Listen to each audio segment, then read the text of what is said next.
Archias and Actaeon, a Greek tragedy. Mythography and script by Andrew Calimach.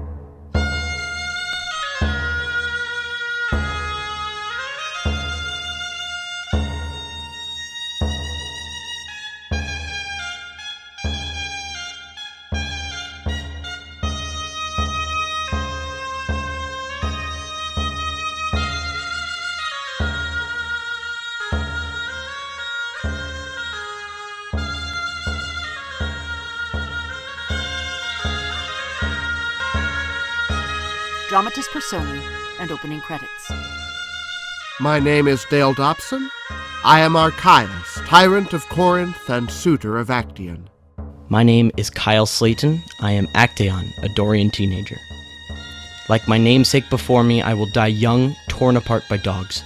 Only this time, the hounds that rip my flesh are not dumb animals, but the greedy, lustful billionaires who prey on all who live within the walls of Corinth.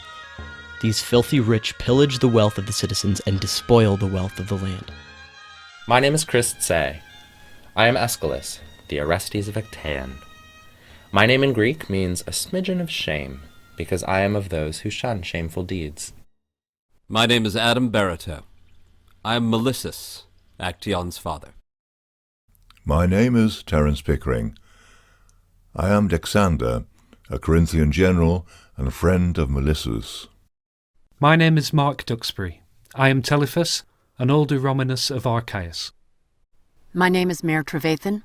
I am the narrator of this story, a tale widely known in ancient times, but lost and forgotten for the past 2,000 years.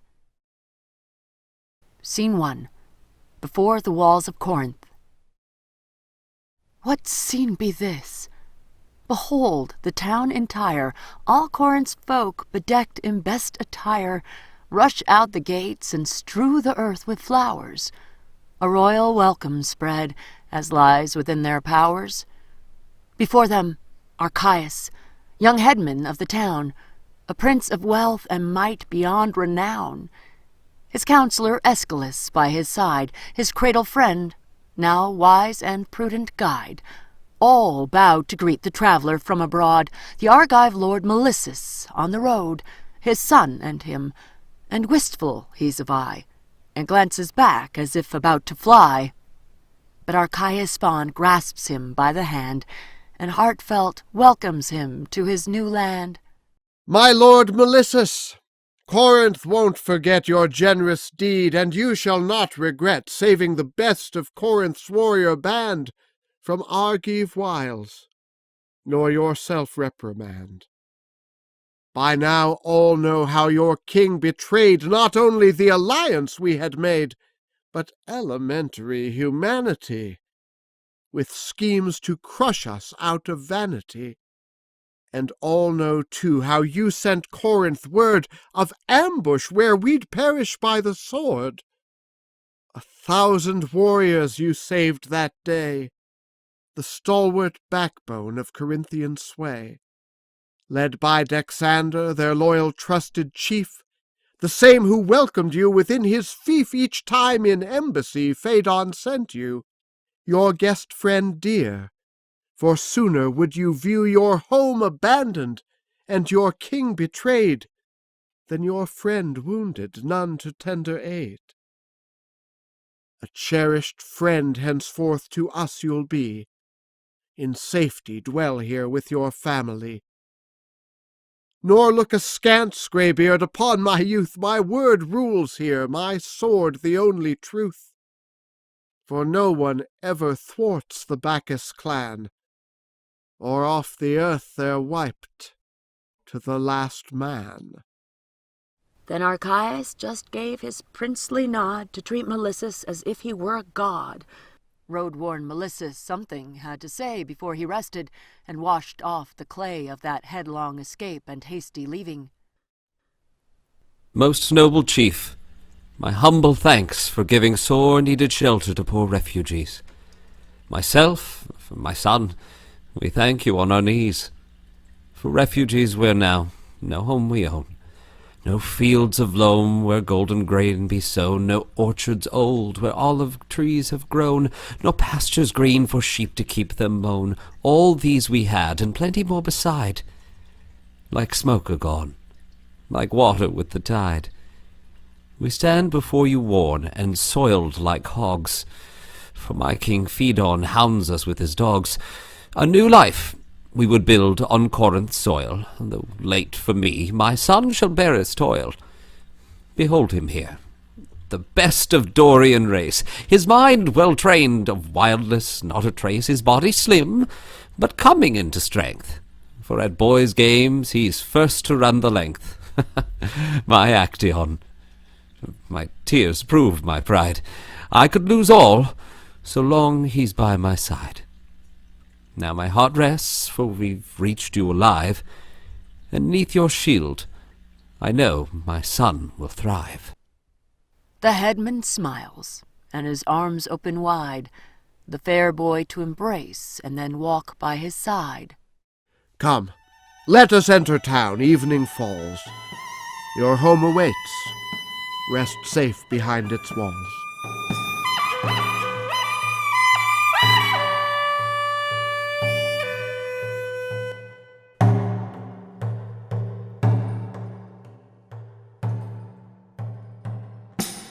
Scene 2. The House of Melissus.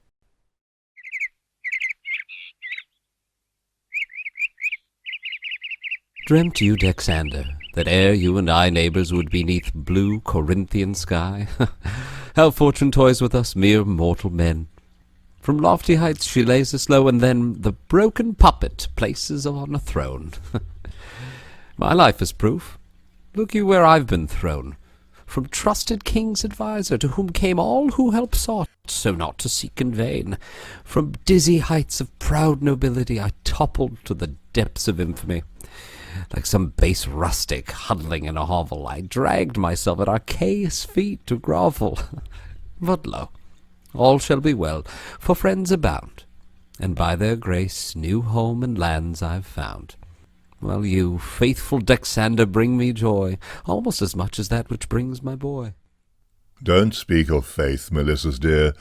Not one has faithful been as you to us, nor done more than a god can ask, or man endure. What man but you would to the winds ensure, not just his fate, but of his only son? Then quit ancestral lands for life to run, a hunted beast, the tyrant's wrath to flee. Your deed, my friend, shall enter history. Your words are a balm to my very soul, but now I fear what I cannot control. Man's every act is fraught with sure payback, so my betrayal of Phaedon's attack, though never I'll regret that I revealed his devious plot and stopped a killing field. But friend, imagine not I am so deceived, to think from retribution I am relieved. I should have known. When tyrants you serve, do not expect just morals to observe. And if it's morals you would make your master, while in a tyrant's pay, expect disaster. Phaedon was like a father to me. Lifted me up from abject misery to stand with him atop the heap of men, and bring their doings all within my ken. I was to him his trusted right-hand man, and helped him rule the lands his might did span. His dreams I dashed, to rule Peloponnese. Now I must bear the stroke of Nemesis, the goddess of revenge, implacable and unforgiving and unstoppable. For my betrayal I'll be paid in kind. I doubt it not. It ever haunts my mind. My dear friend, what words escape your mouth? When you rode up from your home in the south, all Corinth feasted you with princely honour, and made you rich again, lord of your manor. This town will never turn its back on you. May Pyrenees' fount run dry, speak I not true? Look you how all in town have served you well, served your son too, as Actaeon will tell. Though I declare he's earned it on his own, a boy so finely schooled I've never known. His judgment passes that of grizzled men. Not one youth in this town can match his ken. and his good looks have not hurt him one bit. Who claims to love him not is hypocrite. I have heard he's won the friendship and the love of that man whom there is but one above. I speak of wise Aeschylus, Jove him keep. His love for Actaeon is not skin deep. A man like him, when he attends a boy, attends with all his heart, not as a ploy, to wrench from youth that which we cannot mention, and fate him to the shame of vile inversion, as did Archias with Telephus, a minion whom he bent to female use. Then he, to make amends and seal his lip, his pet made captain of a sailing ship. Of no avail was that. The whole town knows the exact nature of poor Telephus's woes. Since then by wordless torment he's been bound, and in his breast a smouldering hate churns round for him who dared induce him to submit. I dread to think what he may yet commit. You bring me sombre news, my dear guest friend, for I've watched many for my son contend. The foremost was your very Archias.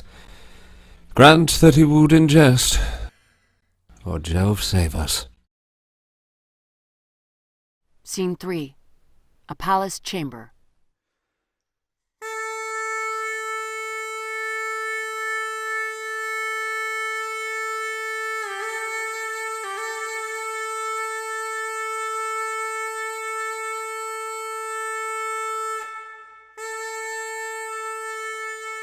My lord Aeschylus, all the craters fill. Tonight's the night, even the stones will swill, and red with wine will run the very walls, while thirsty crowds to rafters fill the halls.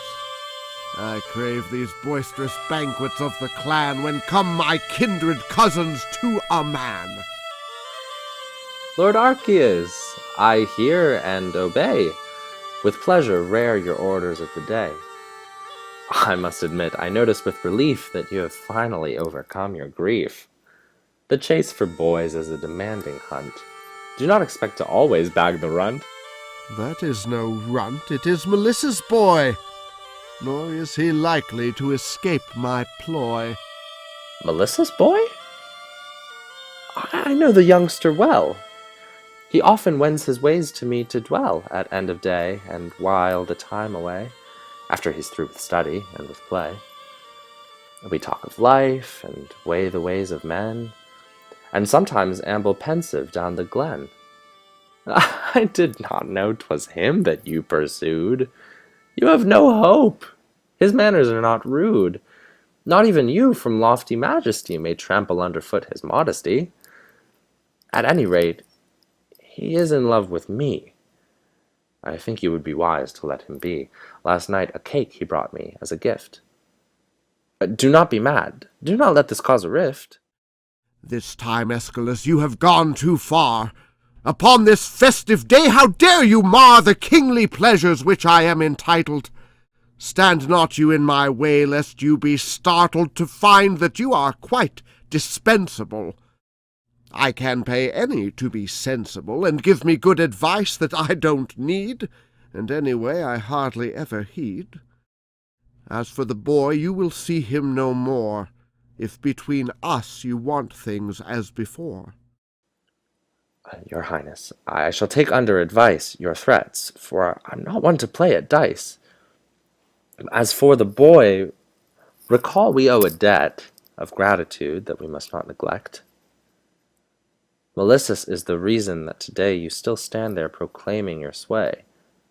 His son we're honor bound to protect, and boundaries of full decency respect.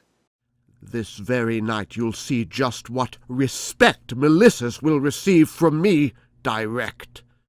We Bacchus clan his door will roughly shred, and Actaeon tonight sleeps in my bed. Well, if that is so, you'll find me at his home. His sire and him I'll defend to the bone. Chief Archias was far too drunk with power to see that madness ruled his mind that hour. He barked an order to his bodyguard, compelled by pride to play to the last card. See that Aeschylus instantly is killed, and toss his foul cadaver in the field. Then Archias in liquor drowned his guilt, unleashing all his urges to the hilt. Scene 4. The House of Melissus.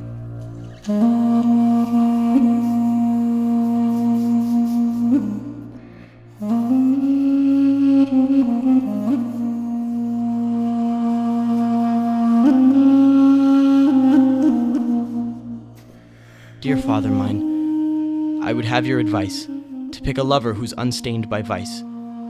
For many here make semblance to be kind, ply me with gifts, striving my heart to bind. Dear boy, the man who your heart will merit will be the one who truly loves your spirit. Men out for looks, they're a dime a dozen, and you're the first whom they will try to cozen, for you're new here, and handsome beyond words. And they think boys all have the brains of birds. They know not yet that you are good and wise, and their crude, unseemly ways despise. Well, you've said, my sire, what I had hoped to hear. One friend have I who truly is our peer. When we converse, he would not dream of pressing. I'll ask him here for your paternal blessing. You shall delighted see with your own eyes that dignity in him is no disguise. Recall you, sire, the man who greeted us when first arrived. Not Chieftain Archias, a courtier he, the second in command. Aetolus is his name. My real demand, if truth be told, is not to help me choose, but how to break the news to those who lose. For, as you see, I have already chosen, but what may chance in fear holds me frozen. I'm shamed to say, but every single day that I by riverside with my friends play, the chief himself drops by as if by chance, and, staring fixedly, leans on his lance and makes suggestions that I'd fain refuse could I concoct some elegant excuse. Last week, said he, where scrubbed the washer girls, your looks, my boy, I prize far more than pearls. If in my bed you'll play the games of pleasure, your fists I'll fill with jewels beyond measure. Then yesterday an old crone grabbed my arm and hissed she brought for me a lucky charm, pressing a new gold stater in my hand while all around us gaped the urchin band. Her toothless mouth then to my ear turned to wheeze she sent by that man I had spurned, and cackled that if I would take the hint, that man would gladly give me the whole mint. Here is that coin, I want no part of it. Do with it, father, as you best see fit. 'Tis crystal clear who is behind this pledge. Were I full grown, he'd taste my lance's edge. He claims we'd do in bed what I desire. Can he not see my body's not for hire? What do I care who is the done or doer? I'll never take my pleasure in a sewer. Melissus hefted in his hand the gold, and long said nothing, looking bent and old. He sat there, lost in thought, still as a stone, then lifted up his eyes, and with a groan, The gates of Corinth I would leave behind, if some safe refuge somewhere we might find. But once again we're trapped in a walled town, the helpless prey of him who wears the crown. Each time it's worse. We have nowhere to turn, so this time all our bridges I did burn. Go out no more. Keep close, for in my arms I will preserve you from all terrestrial harms. the coin he pitched disgusted in the flames, praying to burn with it all mankind's pains. Scene 5. Before Poseidon's temple in Corinth. The Isthmian games were just about to start. All Greeks had gathered. Each town on the chart had dispatched dignitaries of repute to watch trained athletes rich awards dispute. Throughout the crowd, a reverent silence reigned.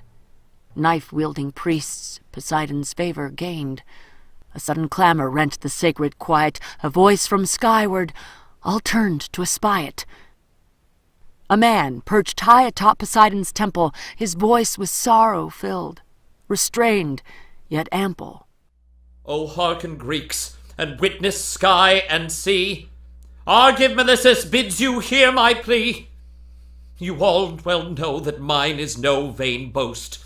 I single-handed saved fair Corinth's host. Lend now an ear. Learn how I've been repaid. the Bacchus clan barged in, my dear son slayed. They broke the door down, feigning revelry, and tried with might to tear my son from me. I grasped him in my arms to save his life, but they did not desist from violent strife. They pulled, as if to tear him apart, they pulled and stilled the beating of his heart. I laid his soft corpse in the marketplace, but every man in Corinth turned his face. Not one of them dared brave the Bacchus clan. O Greeks! I've been betrayed to the last man. Poseidon's curse upon your heads I call, Poseidon's curse upon Corinthians all. As you stole from my son his very breath, so gorge you now on pestilence and death. As you have robbed my son of his tomorrow, so may the sea god cram your days with sorrow. The debt he owed his son Melissus paid. The thunder of his voice the old man stayed. As all looked on, Melissus stepped off slow and dashed his brains upon the rocks below. The gathering broke up fast. Each man rushed home, to altars rushed they to atone alone. Each prayed the gods would yet give him some room, with victims and with smoke avert the doom. Poseidon, though, had heard the old man's words, with quick steps harnessed his aquatic herds. They leaped to action at his divine shout, to strangle Corinth with a fatal drought. Cruel death and illness stalked throughout the land, till not one man was left able to stand. The Bacchus grouped as well as they still could. The fountains had run dry. They had no food. An embassy embarked for Delphi's shrine, the gods' advice to beg while there was time.